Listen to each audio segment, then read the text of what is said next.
Rádio 91, bom dia para você que está na sintonia do bem na manhã deste domingo, dia 23 de julho de 2023. Estamos começando aqui o programa Aprendendo com a Igreja. Eu, Cacilda Medeiros, vou ficar com você até as 11 horas. E comigo aqui no estúdio, o padre Lenilson Moraes, pároco da paróquia de Santana e São Joaquim, em São José de Mipibu, paróquia que está em festa, na festa dos padroeiros.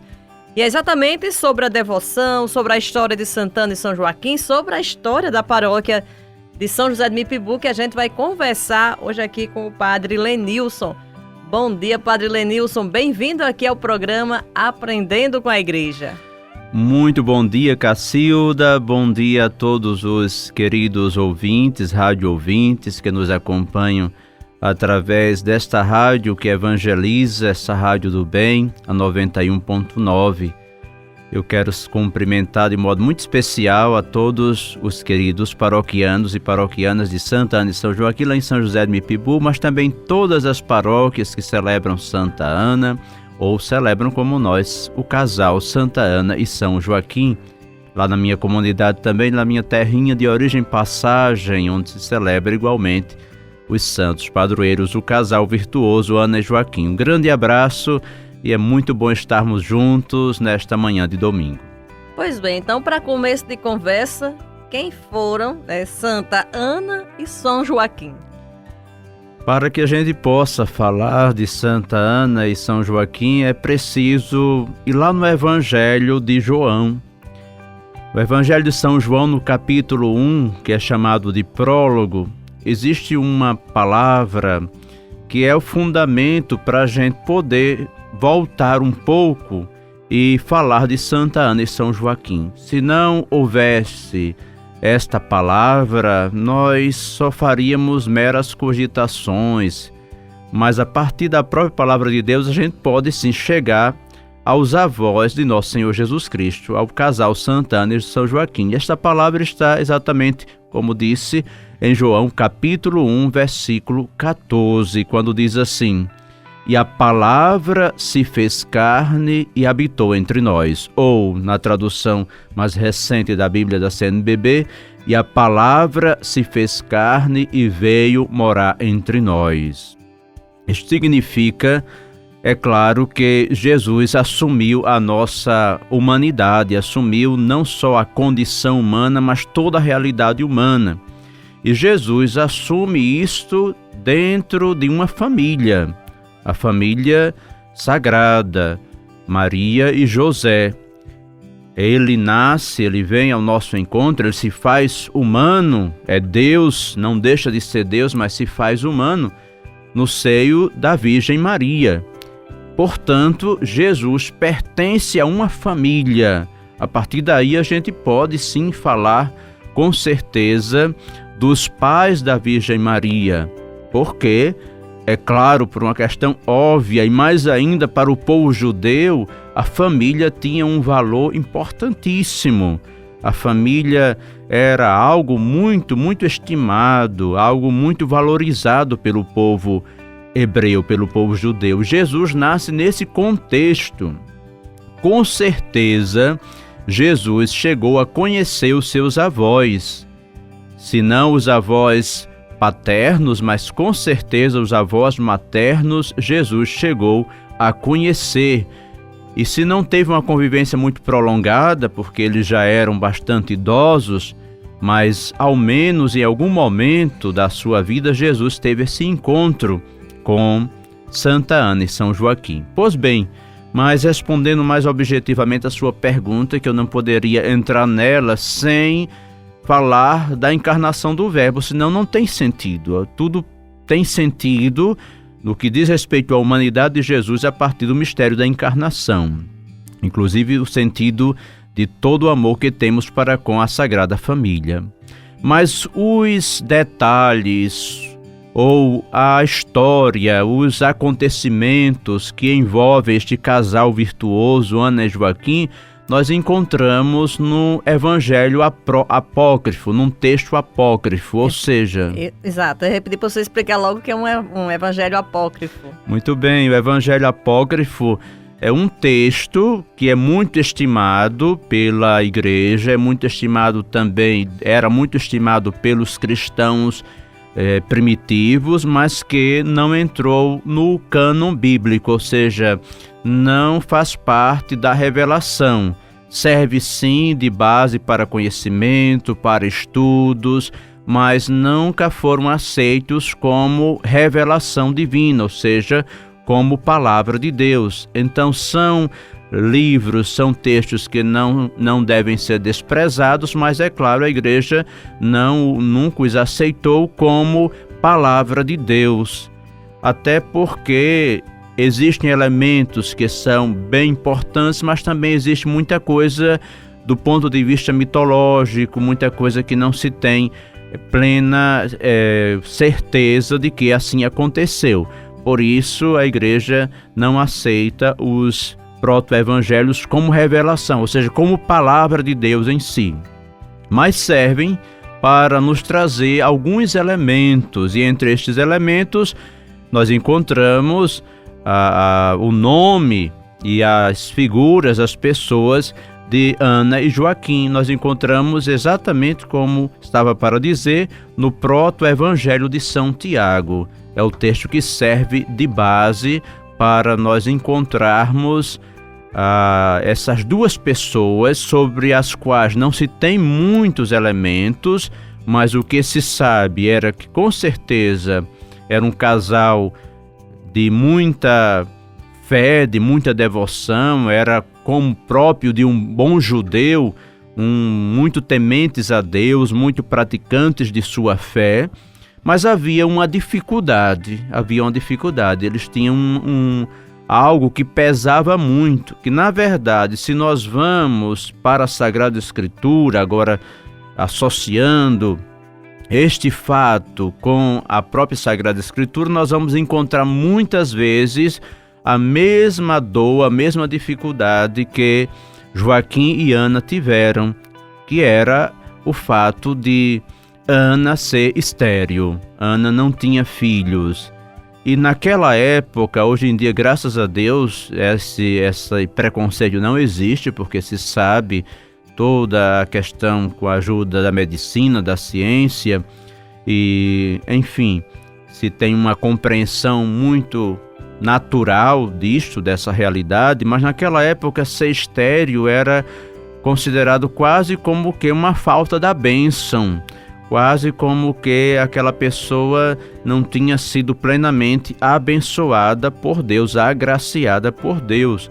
Aí a gente encontra, vou dar 3 exemplos: Sara, a esposa de Abraão, que era estéril; uma outra Ana, a mãe de Samuel, que se tornará o grande profeta. Então também Ana era estéril. A gente conhece o episódio famoso de Ana chorando no templo, pedindo a Deus que pudesse dar à luz, porque ela era esquecida, era desprezada pelos os seus conterrâneos por ser estéril. E a famosa Isabel, prima de Nossa Senhora, prima da Virgem Maria, esposa de Zacarias, que também era estéril, e aí esse fato é bem conhecido na Sagrada Escritura. Ela se torna a mãe de João Batista. Então eles tinham essa dificuldade, e conta-se, através da tradição, que eles pediam muito a Deus que pudesse conceber, que Ana pudesse ser mãe. E Joaquim faz este tempo de uma espécie de retiro, um período de reflexão, de isolamento, para implorar a Deus esta graça, até que por volta dos 60 anos, na casa aí dos 60 anos, ele consegue ter o conhecimento de que sua esposa estava grávida. E a partir daí, então, a sua alegria, a sua gratidão a Deus, porque foi retirada deles essa espécie, vamos usar esse termo que é muito pesado hoje, mas essa espécie de maldição, né? Como se aquele peso tivesse sido retirado da vida deles. Padre Lenilson, e aí, qual o exemplo, né, que Joaquim e Ana deixam pra gente, até nos dias atuais, talvez até pegando aí essa parte da dificuldade de Ana engravidar? Qual é o exemplo que eles deixam pra gente? Em primeiro momento, a gente observa que a perseverança na fé. Eles foram judeus perseverantes na fé. Eles não desistiram, mas ao mesmo tempo não eram revoltados, porque muitas vezes nós, quando não alcançamos a graça, aquilo que queremos, nós somos muito frágeis, nós somos de uma cultura assim muito transitória, até líquida, como um sociólogo usava. Nós não conseguimos perseverar por muito tempo e já queremos abandonar. E eles foram perseverantes, eles mantiveram a sua fé, mantiveram o amor a Deus, mantiveram firmes o cumprimento da lei do Senhor, até que um dia aquilo que eles tanto esperavam aconteceu. E a gente sabe que é algo perfeitamente compreensível, até do ponto de vista humano, porque ele tinha em média 60 anos, Ana por volta de 50 ou 40, e chegou a ser mãe. Aquela graça, isso aqui, nós que somos padres, nós escutamos muito as pessoas em confissão, sobretudo, mas também em direção espiritual, pessoas que estavam numa situação muito tristes, que não tinham nenhum filho, que já tinham até feito tratamento e que já estavam sem essa esperança nesse sentido, humanamente falando, mas que de repente não, depois de muito pedir a Deus, a graça veio, a graça aconteceu, com pessoas com 40 anos ou até mais. Então é perfeitamente possível, mas mesmo que fosse uma idade mais elevada, a gente sabe que para Deus nada é impossível, como nos diz a própria palavra do Senhor. Então diria que é o exemplo de fidelidade à palavra de Deus, amor à palavra de Deus. A gente olha assim, mesmo a gente não tendo uma história detalhada, mas a gente olha para as próprias imagens, a imagem dos santos, elas nos falam muito. A gente olha para a imagem de Santa Ana e São Joaquim, a gente encontra uma catequese profunda. As imagens de São José de Mipibu, elas têm uma peculiaridade, depois a gente certamente vai falar um pouco disso, mas São Joaquim está ali com o cajado, que indica a proteção, a firmeza, mas ele está sorrindo. É uma das raríssimas imagens onde São Joaquim está sorrindo. É como se fosse um gesto de gratidão a Deus. E Ana, com Maria nos braços, apontando para o livro da palavra de Deus, ou seja, transmitindo a fé. Então essa fé, essa perseverança, essa esperança é o que deve ficar para nós sempre do exemplo do casal Santa Ana e São Joaquim, como dizemos lá em São José, nossos excelsos padroeiros. O senhor falou um ponto aí lá no início, né, que falou da família de Jesus. É bem interessante porque às vezes a gente esquece que Jesus teve família. Assim, a gente até fala, né, São José, Nossa Senhora, mas esquece que ele teve avós, certamente teve primos, amigos de crianças que brincavam juntas. A gente esquece desses detalhes. Perfeitamente, Cacilda. As pessoas às vezes olham só para a divindade de Jesus e esquecem da sua humanidade. E a partir dessa palavra, o Verbo se fez carne e habitou entre nós, não existe mais separação. Jesus não está no céu, na Trindade, só em espírito. Jesus está em corpo também. Ele não desprezou a sua humanidade, como diz o prefácio da Ascensão do Senhor, mas elevou a nossa humanidade. A nossa humanidade já está glorificada no céu em Jesus e em Nossa Senhora, que teve também a graça de participar em tudo da glorificação de seu Filho. Mas Jesus teve uma vida humana muito natural, no sentido de família, de relacionamentos, de aprender, de conhecer, de ser alguém que até aprendeu uma profissão, né? Era carpinteiro, aprendeu com José. Portanto, a gente não tem como tirar Olha, eu não sei como as pessoas questionam, mas como assim Jesus teve a voz? É óbvio, ele não veio de disco voador, ele não apareceu como um anjo, ele se fez carne, obviamente Maria Santíssima tinha seus pais, José tinha seus pais, é óbvio que são assim os avós de nosso Senhor Jesus Cristo. Não sabemos muito, na verdade não há nada a respeito dos pais de José, mas dos pais de Nossa Senhora, graças a Deus, por ser a Virgem concebida sem a mancha do pecado original, né, na união íntima, a união bonita, a união sexual mesmo de Ana e Joaquim. Por que não dizer isso? Porque as pessoas têm medo de dizer isso. Foi uma união, sim, uma união íntima de Ana e Joaquim que gerou a Virgem Maria, mas ela foi concebida sem pecado porque o matrimônio não é um pecado, a graça da união íntima, do amor do casal não é um pecado, mas o pecado ao qual se refere não tem nada a ver com alguma coisa do âmbito sexual. O pecado ao que refere-se, ela foi concebida sem a mancha do pecado original, ou seja, aquela perca da comunhão com Deus que os nossos primeiros pais, Adão e Eva, geraram. Maria nasce plenamente unida a Deus. Por quê? Porque ela foi desde sempre vocacionada para ser a mãe de Jesus.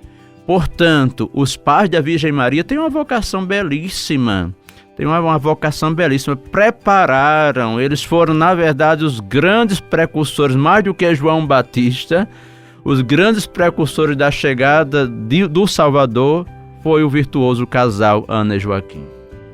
Pois bem, Padre Lenilson, a gente vai para um rápido intervalo e volta já conversando mais sobre Santana e São Joaquim e agora sobre São José de Mipibu, né? Sobre a devoção aos santos padroeiros em São José de Mipibu. Rapidinho e a gente volta já. Estamos de volta com o programa Aprendendo com a Igreja neste domingo, dia 23 de julho. Lá no Seridó, o povo gosta de dizer, gosta de chamar o mês de julho de mês de Santana. Desse jeito. Também muita gente, a minha mãe mesmo dizia isso. Eu dizia, esse é o mês de Santana, né? O mês de São João, que era o mês de junho, e o mês de Santana. É assim que chamavam mesmo. Pois é. E aí, Padre Lenilson, o senhor nasceu numa paróquia dedicada a Santana e São Joaquim, depois de ordenado padre, teve outras experiências em paróquias, mas já há alguns anos está em outra paróquia de Santana e São Joaquim, né? Saiu de uma devoção a Santana e São Joaquim para outra. Como é que o senhor vê a devoção, de um modo geral, a devoção do nosso povo a Santana e São Joaquim, especialmente na sua comunidade de origem, que é o município de Passagem, Isso. E também São José de Mipibu? Na época, Cacilda, a nossa comunidade pertencia à paróquia da Imaculada Conceição em Santo Antônio. Mas eu sempre digo que eu nasci aos pés de Santana e São Joaquim, porque desde pequeno que meus pais vieram morar nos anos 40, lá naquela região, e desde pequeno que a gente acompanha essa devoção do nosso povo aos santos padroeiros, Santana e São Joaquim. Então lá, de fato, é a cidade aqui do Rio Grande do Norte que tem o casal como padroeiro e paróquia da Arquidiocese é a nossa paróquia de Santana e São Joaquim. A devoção a Santa Ana, principalmente, é muito conhecida. A gente sabe que a maioria das paróquias, temos várias aqui no Rio Grande do Norte, é dedicada a Santa Ana. E a paróquia de São José do Mipibu é dedicada ao casal desde a sua fundação, em 22 de fevereiro de 1762, que é dedicada ao casal.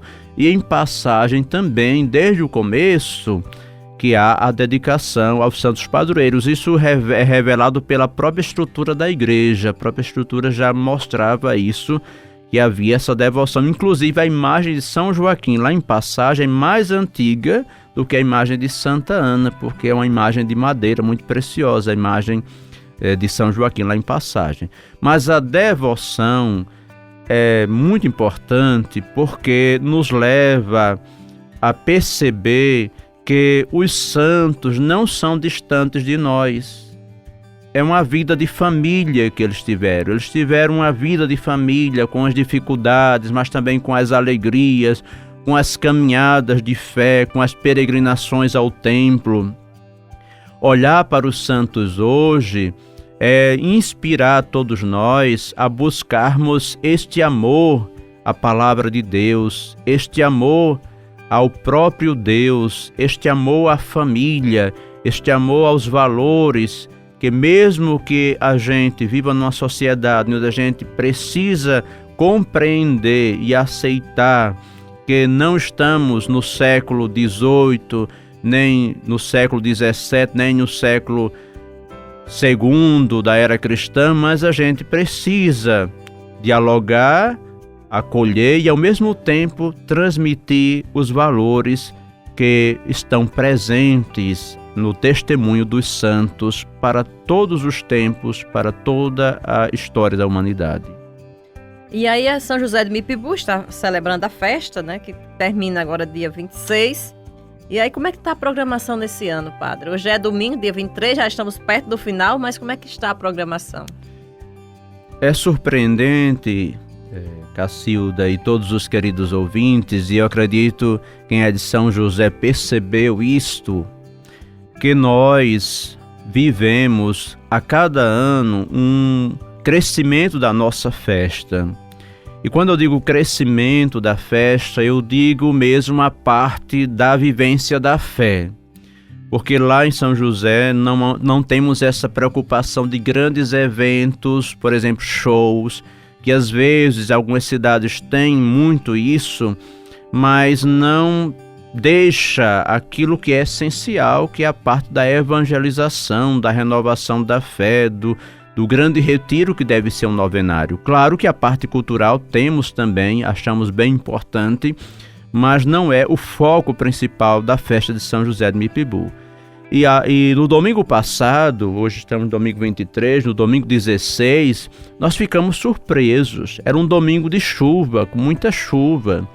E quando nós fazíamos outros anos a procissão de abertura, chamada Procissão do Estandarte, havia uma participação, mas era incomparável, foi incomparável com o que nós vimos domingo passado, uma verdadeira multidão acompanhando a procissão dos nossos santos, do estandarte dos nossos santos padroeiros. E quando nós chegamos no átrio da matriz para fazer o hasteamento das bandeiras, a matriz já estava lotada, completamente lotada.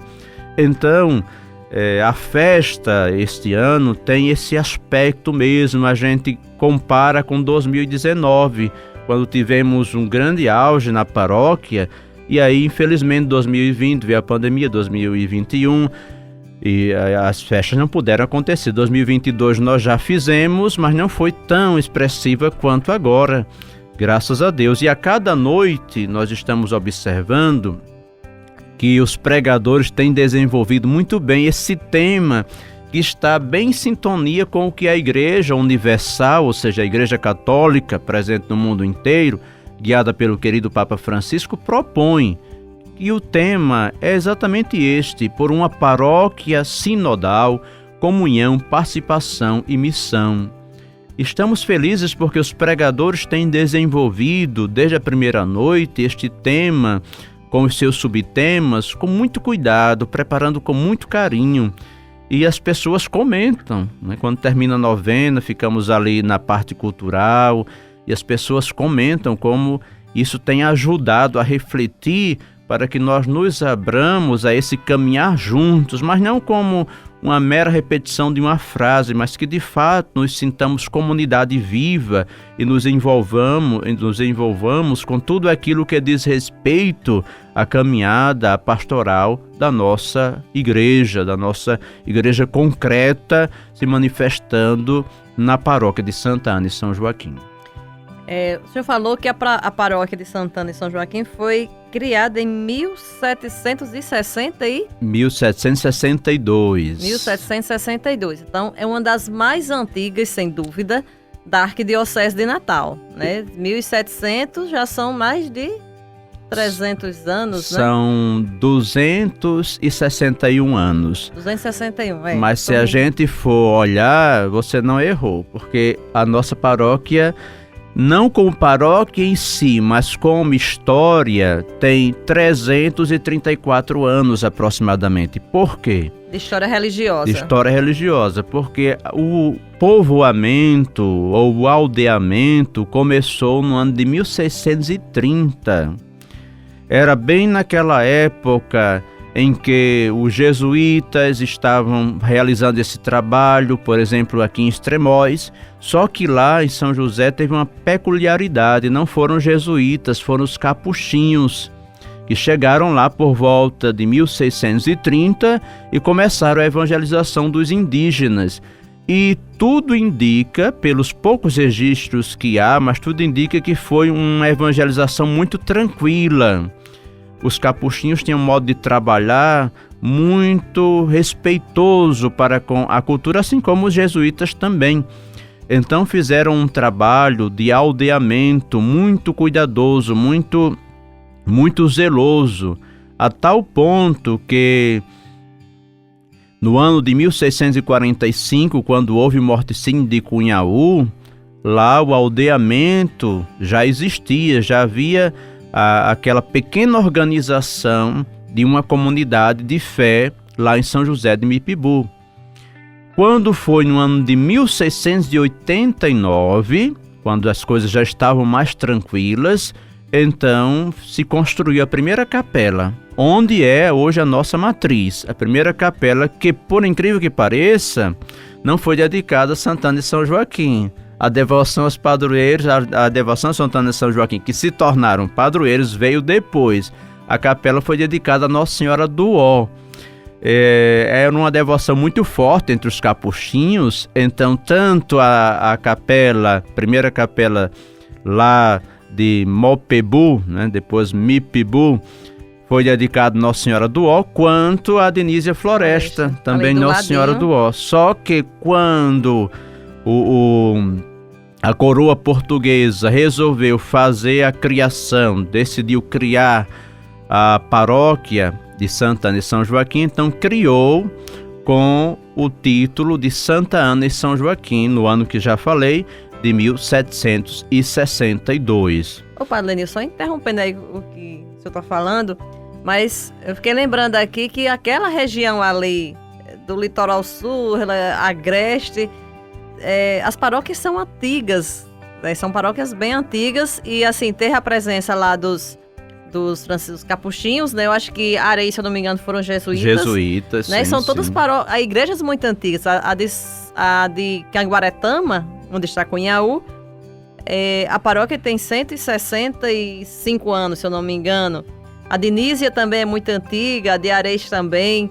E as próprias igrejas, templos também são muito antigos. Então talvez, acho que pela presença da cana-de-açúcar, por ser mais povoada, não sei. Sim, de fato, não é? De fato. Teve a presença aí da evangelização dessas congregações religiosas forte nessa época aí. E as paróquias eram enormes. Para se ter uma noção, Cacilda e todos os queridos ouvintes, a paróquia de Santa Ana e São Joaquim, quando ela foi criada, a extensão dela ia até a Santa Cruz, até o que é hoje a paróquia belíssima de Santa Rita, pertencia como capela, obviamente na época, à paróquia de Santa Ana e São Joaquim. Depois... E o detalhe é que os padres não possuíam carros. Ah, sim, então, mas também não tinha missa todo dia, viu? nem toda semana, era uma missa uma vez por mês, ou às vezes uma vez por ano, dependendo da capela, né? Então tinha toda essa dificuldade. Assim, a desobriga. Isso, os padres passavam percorrendo e faziam tudo, batizavam, casavam, davam sacramentos até da própria crisma, né? Enfim, passavam cumprindo o seu dever e voltavam com 2, 3 meses, mas essa realidade ainda existe, né? É outro fio de conversa que ia durar, mas lá na região norte do nosso país, isso é muito comum, os padres vão de barco, lá é outra realidade por causa dos rios e às vezes só passam uma vez por ano. Exatamente. Naquelas comunidades ribeirinhas. Pois bem. E aí a gente faz mais um intervalo, né? E volta rapidinho ainda para falar mais sobre, muita história, né? Para falar e de devoção da Santana e São Joaquim, da história da paróquia, com mais de 200 anos. Então é muita história mesmo. Mas é rapidinho, a gente volta já no último bloco, com o último bloco do programa Aprendendo com a Igreja. Estamos de volta com o programa Aprendendo com a Igreja. Hoje o nosso convidado é o padre Lenilson Moraes, que é pároco da paróquia de Santana e São Joaquim, em São José de Mipibu. No primeiro bloco, conversamos com o padre Lenilson sobre a história, a devoção, quem foram Santa Ana e São Joaquim. Já nesse segundo bloco, falamos sobre a história da paróquia de São José de Mipibu, dedicada a eles, dedicada a Santana e São Joaquim. Uma paróquia com 200 e... Quantos anos? 261 anos. 261 anos é muita história, E a gente continua, falou também um pouco sobre a programação da Festa dos Padroeiros, que está acontecendo agora, terminando no próximo dia 26. E neste último bloco vamos continuar falando sobre a paróquia, Uma paróquia com 261 anos é uma longa história mesmo, e com certeza de muitas ações, de muitas curiosidades. O padre Lenilson estava lendo, até na história da paróquia que está no site da Arquidiocese de Natal, que a igreja matriz ela começou a ser construída em 1740, portanto depois que já havia sido instalada a paróquia. O que é que a igreja de Santana e São Joaquim, que é belíssima, que eu acho muito bonita, o que é que ela significa para a comunidade de São José de Mipibu? Olha, a gente diz que é a mãe da cidade. A gente, obviamente, isso é um sentido analógico, Mas ela é a senhora. Pô, tem umas fotos aqui, saudações à gloriosa Pascom, viu? E muito obrigado a vocês da Pascom, porque vocês fazem um bem enorme na Arquidiocese. Muito obrigada. Essa Pascom que tem uma história maravilhosa. E lá a nossa Pascom, a gente só tem a bem dizer a Deus e agradecer, porque tem um olhar muito especial para tudo isso. Então um dia eles tiraram uma foto da ladeira que pegava a matriz e umas palmeiras ao lado. Então me veio esse pensamento, esse sentimento, é a senhora, mãe da cidade, Porque tudo nasceu em torno da matriz, do cruzeiro e da matriz, Que era uma capelinha, mas depois foi passando por várias reformas. Seria muito detalhe para a gente trazer aqui, mas só recordando que ela começou em 1740, o templo atual. Depois, em 1762, também ela foi criada como paróquia, continuou os trabalhos. Aí uma grande ampliação, que é praticamente o templo que hoje nós temos, aconteceu de 1842 a 1894, com um padre que ficou muito conhecido, o cônego Lustosa, Gregório Lustosa. Inclusive a sua mãe foi sepultada lá, os restos mortais ainda tem a lápide lá, da mãe do cônego Gregório Lustosa. E houve essa ampliação. Depois, ainda já como o senhor Barros, houve alguma adaptação. Por exemplo, se mudou a parte que era o forro de madeira, se colocou o concreto por uma questão até mesmo de segurança. Isso por volta dos anos 50. Depois, no final, no início dos anos 2000, o padre Josenildo fez uma reforma fazendo com que ela retornasse ainda mais à sua origem. Isso foi acompanhado pelos órgãos de história, pelo IFAM, por exemplo. Ela não é tombada, a matriz, mas as imagens da matriz, 9 imagens são tombadas. Então, mas ela foi acompanhada dessa reforma pelos órgãos competentes. E ela está no mais original possível. E então ela significa para nós o lugar onde a gente se inspira pela beleza do próprio templo, pelo que o templo fala em si, mas pelo que ele guarda dentro de si. Obviamente, sobretudo a Eucaristia, que é a presença viva de Jesus. E aqui destaca-se que São José de Mipibu é uma paróquia muito, muito eucarística. A gente pode falar isso no finalzinho. mas pelo amor que o povo tem à Eucaristia e também toda a preciosidade, o acervo que nós temos lá, sacro, litúrgico, isso tudo faz com que ela seja um primor da nossa cidade, da nossa paróquia como um todo, porque eu gosto de dizer, como de fato é canonicamente, a paróquia não é só a matriz, a paróquia é o conjunto de todas as comunidades, essa rede de comunidades, essa comunhão entre todas as comunidades. Portanto, tanto da questão do templo em si, mas do que ele significa para o povo de São José, é como uma mãe mesmo, essa imagem, a mãe que abriga, a gente se sente acolhido quando a gente entra na matriz de Santa Ana e São Joaquim. O Padre Lenilson, ela fica aberta, assim, tem algum horário que ela está aberta durante o dia, além das missas? Sim, graças a Deus, e aqui façamos memória de todos os nossos bispos, que sempre tem esse cuidado, né? Eu conheci os nossos 4 últimos arcebispos, mas eu quero destacar uma preocupação muito forte de Dom Matias na época. Eu lembro, em toda a visita pastoral ele insistia, parece Igrejas antes, abertas. Pois é, antes do Papa Francisco, eu viu? acompanhei na metade, pelo menos, das visitas pastorais. Lembro demais. E ele tinha ele falava e enfatizava muito então, isso, igrejas abertas. Perfeito, não tem um dia que a Igreja de São José do Mipibu não tenha horário aberto. Então, na semana, a segunda-feira é o único dia que é reduzido, porque é a folga, né? Todo mundo, a funcionária tem folga, é o dia que os padres também visitam sua família, se encontram com os irmãos sacerdotes, mas ela é aberta à noite, graças ao texto dos homens. Atenção aí, Adriano, sei que você está ouvindo e todos da coordenação, graças a Deus, nem no dia domingo nem na segunda-feira de carnaval eles fecham.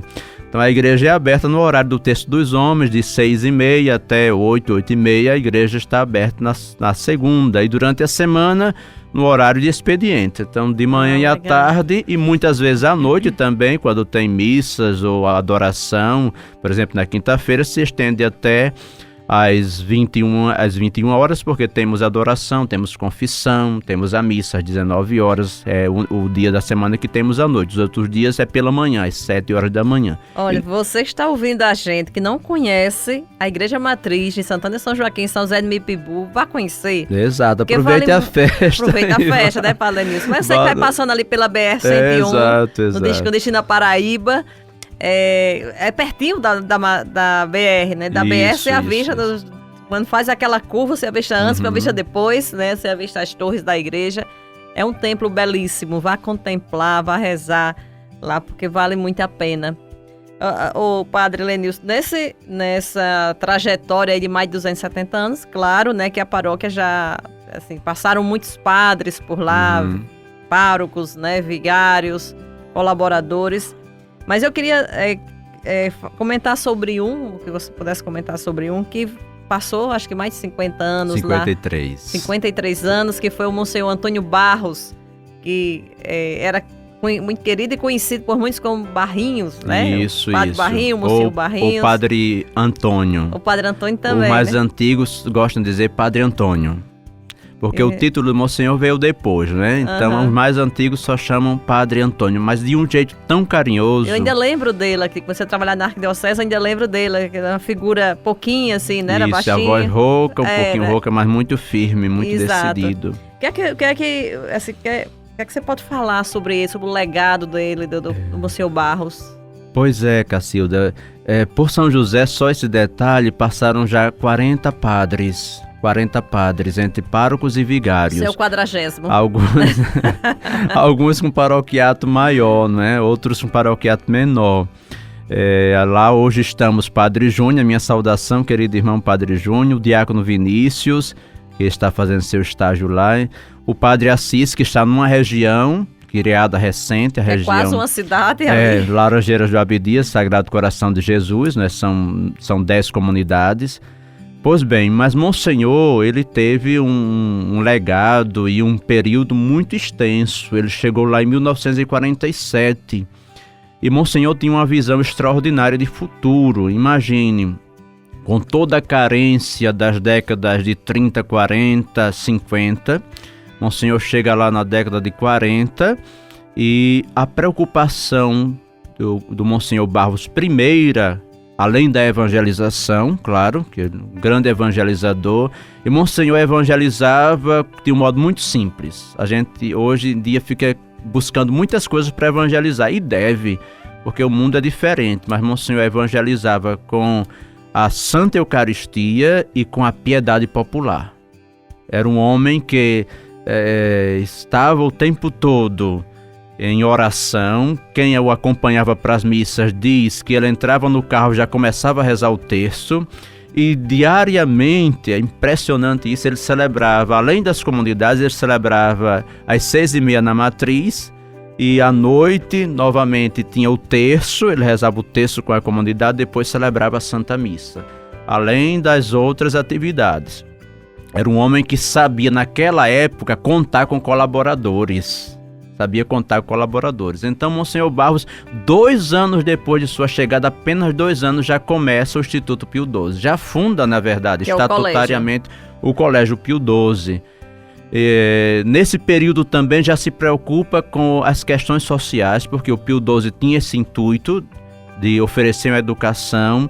Na época só existia como o Colégio Barão de Mipibu, que é o mais antigo. Ele cria essa escola para poder oferecer às pessoas de condições mais baixas, as pessoas do interior sobretudo, porque também funcionava como internato, essa possibilidade de uma educação de qualidade. Mas ao mesmo tempo estava preocupado com outras coisas, as sociais. Aí funda o Centro Social São José, na época se chamava assim, hoje chama Centro Social Monsenhor Barros, é homenagem a ele, mas Centro Social São José, que era para oferecer oportunidade de esporte, oferecer oportunidade de cultura às crianças e aos jovens daquela época. E muita coisa aconteceu, até jogos assim, muito importantes, até de nível de estado, aconteceram lá na quadra do Centro Social Monsenhor Barros, Centro Social São José na época. Depois, com o incentivo da irmã Paula, que se preocupou muito, irmã Paula, irmã Paula da Divina Providência, irmã da Divina Providência, juntamente com a irmã Iva e outras irmãs, fundaram com Monsenhor Barros o Abrigo Anísia Pessoa, que hoje é uma referência no estado. A gente vive sempre com a casa cheia, porque a procura é grande, mas a gente percebe todo o cuidado, a dignidade que as irmãs têm para com o cuidado, o zelo para com os idosos. Então foi outra fundação do Monsenhor Barros. Além das capelas, a preocupação da presença, da visita, das confissões, e era um homem de fácil relação com as instituições, era muito conhecido. Naquela época, Cacildo, não havia concurso público, então muitos empregos se conseguia pela referência. Monsenhor mandava uma carta ou bastava um telefone do Monsenhor e a pessoa estava empregado, porque Monsenhor conhecia e as pessoas Monsenhor tinha muita credibilidade. Então muitas pessoas hoje em São José são gratas.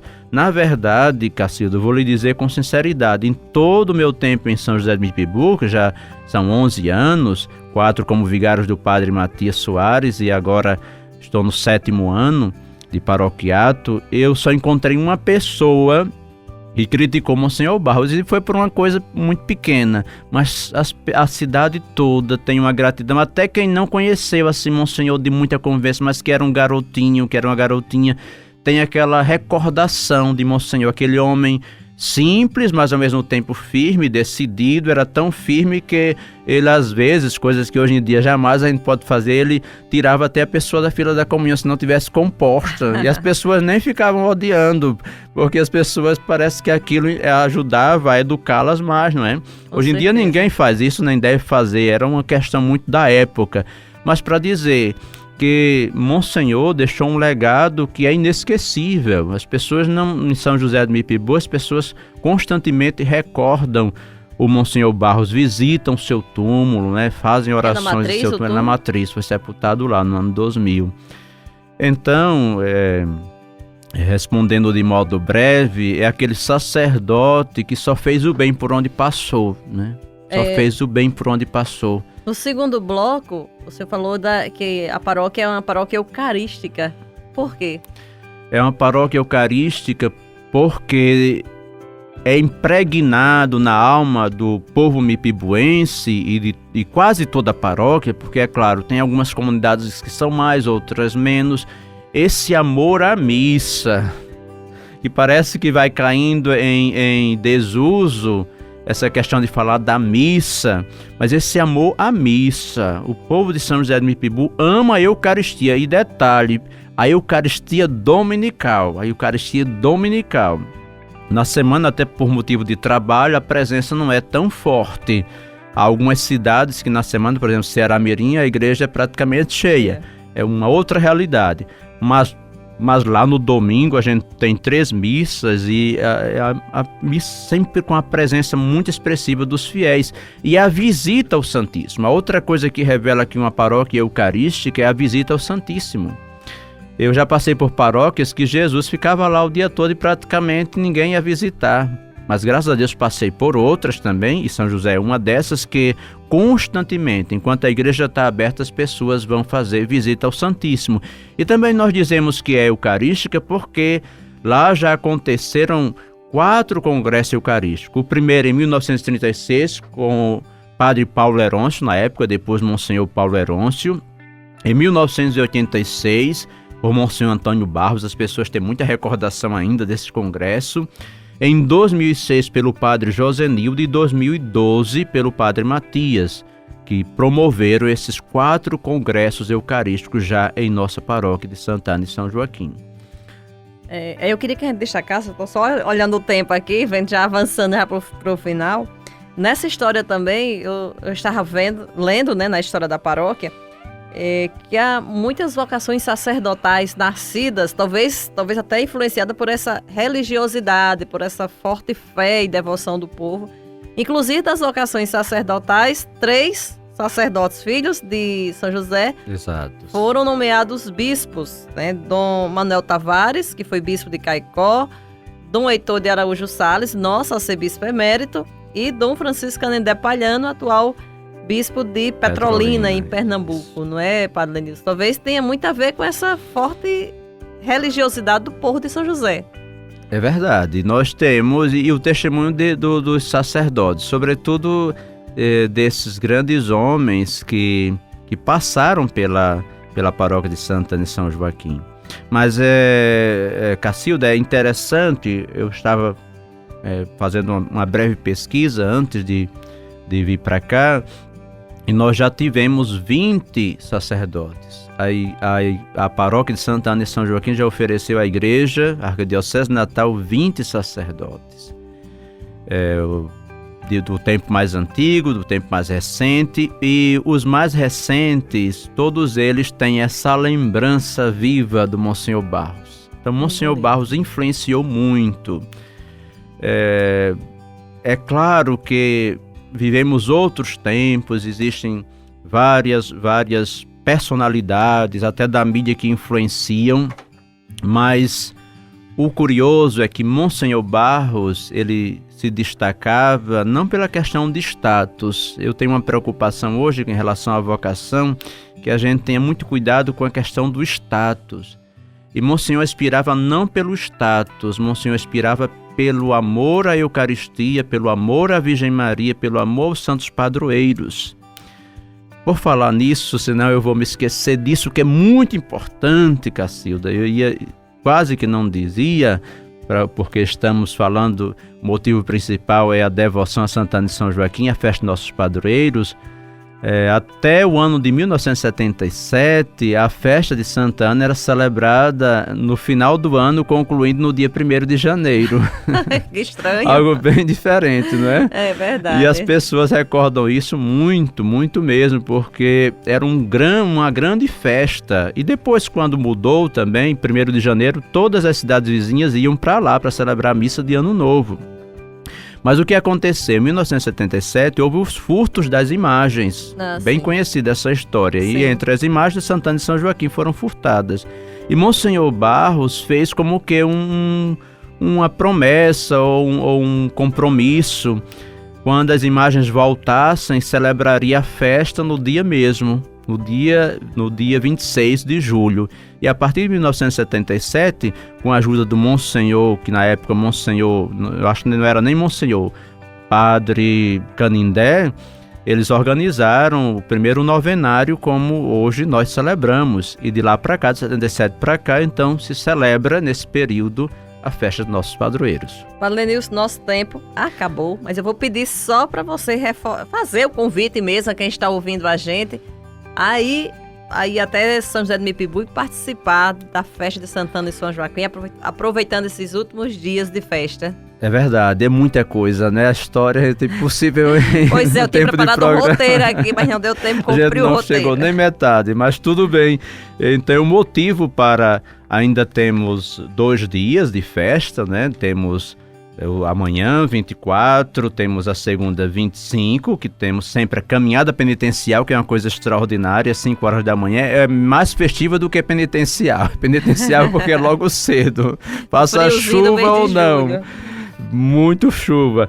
Depois temos a novena, às 19 horas, e no dia 26 teremos a seguinte programação, brevemente anunciando aqui: às 5h30 alvorada, às 7 horas batizados, às 9 horas a missa solene presidida pelo nosso administrador apostólico Dom Jaime, às 16 horas a procissão e às 17h30 a concelebração eucarística solene presidida pelo o Padre Ramos. Será uma alegria, então, contar com a presença de vocês, mas a festa em si cultural vai até o dia 30, porque no dia 30 acontece a tradicional cavalgada dos padroeiros, e a gente convida quem gosta desse movimento a se fazer presente às 7 horas lá na Lagoa do Fumo, um lugar bem conhecido. De lá sairemos em cavalgada, em cavalgada para a sede, onde temos sempre uma bênção, e depois no Instituto Pio XII, o leilão dos garrotes. Então, muito obrigado a todos que estão participando da festa e a quem está nos acompanhando neste programa. Padre Lenilson, muito obrigada por ter estado com a gente em plena festa, né? Estar aqui com a gente no programa Aprendendo com a Igreja. Foi um programa muito rico, e se tivesse mais 1 hora pela frente, com certeza tinha conteúdo para a gente conversar mais 1 hora. Então, muitíssimo obrigada. Eu que agradeço a você, Cacilda, a toda a Pascom, a toda a Rádio 91.9, a oportunidade de estar aqui hoje, em nome de toda a paróquia, para falar um pouquinho, só deu tempo de falar um pouquinho, mas ajudou a compreender um pouco a riqueza da paróquia de Santana e São Joaquim, em São José do Mipibu. Isso mesmo. E muito obrigada a você que esteve com a gente durante essa hora, aprendendo mais sobre a história dos santos, né, de Santana e São Joaquim, e também sobre a história da paróquia de São José de Mipibu. Muito obrigada a você pela audiência. Domingo que vem às 10 horas a gente se encontra aqui novamente com mais um Aprendendo com a Igreja. Tenha um bom domingo, uma boa semana, e continue na sintonia do bem, porque vem aí a Santa Missa direto da Catedral Metropolitana.